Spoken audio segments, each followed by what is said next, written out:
Dans la mythologie égyptienne, Bastet est une déesse secondaire connue et vénérée depuis environ la deuxième dynastie égyptienne. Il faut savoir qu'au tout début, Bastet était assez différente de l'image qu'on se fait de la déesse aujourd'hui.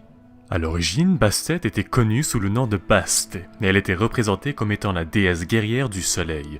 Elle était représentée avec une tête de lion ou bien de chat, et ce n'est que plus tard qu'elle devient Bastet, la déesse à tête de chat avec qui on est plus familier aujourd'hui.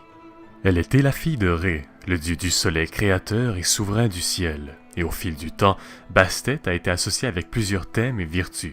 On la décrit parfois comme étant la déesse de la guerre ou bien encore la déesse protectrice des hommes, des femmes enceintes et des enfants.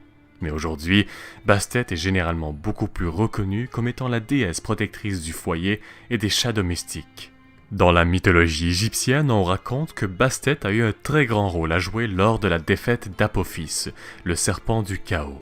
À chaque jour, le serpent attendait la venue du dieu du soleil, Ré, qui ramenait avec lui la lumière du jour.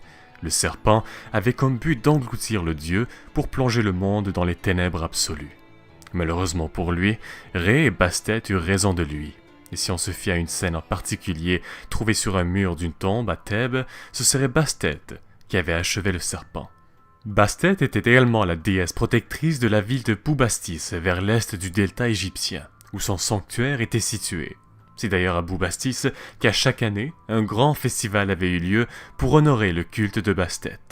L'historien grec Hérodote décrit le festival de Boubastis comme étant l'une des plus belles fêtes du calendrier égyptien, avec plusieurs milliers de personnes venant des quatre coins de l'Égypte pour assister aux festivités.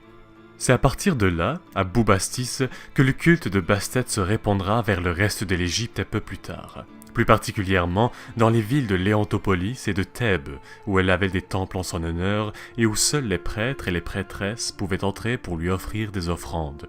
On raconte que les prêtres du temple de Bastet, à Boubastis, gardaient des chats sacrés dans le temple.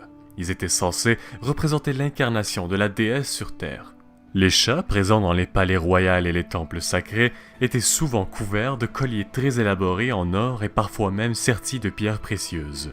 On raconte même que les chats qui se trouvaient dans les palais avaient le droit de manger dans les plats servis au pharaon lui-même. Et puis lorsque l'un d'eux mourait, il y avait une période de deuil consacrée aux chats, tout comme pour les humains.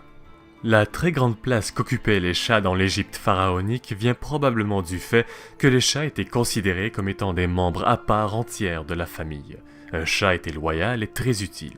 Il jouait un rôle très important lorsque venait le temps de se débarrasser des serpents et des insectes qui entraient dans la demeure. Mais encore plus important que ça, les chats se débarrassaient des vermines comme les souris et les rats qui pouvaient potentiellement faire des ravages dans les réserves de nourriture stockées. Finalement, le grand nombre de nécropoles où l'on a retrouvé des milliers de chats momifiés à Boubastis et un peu partout en Égypte nous révèle à quel point le culte entourant Bastet était important pour les Égyptiens de l'époque. Le chat domestique était considéré comme étant en quelque sorte la représentation physique de la déesse. Par conséquent, ils étaient traités avec le plus grand respect et plusieurs étaient même momifiés lorsqu'ils mouraient. Alors voilà. C'est tout pour la vidéo d'aujourd'hui, j'espère qu'elle vous a plu. C'était un sujet assez intéressant à couvrir et je vais probablement faire une vidéo pour la plupart des autres divinités égyptiennes lorsque j'aurai un peu plus de temps. Sur ce, merci encore à tous et n'oubliez pas de partager la vidéo si vous l'avez aimée, c'est toujours très apprécié. À la prochaine.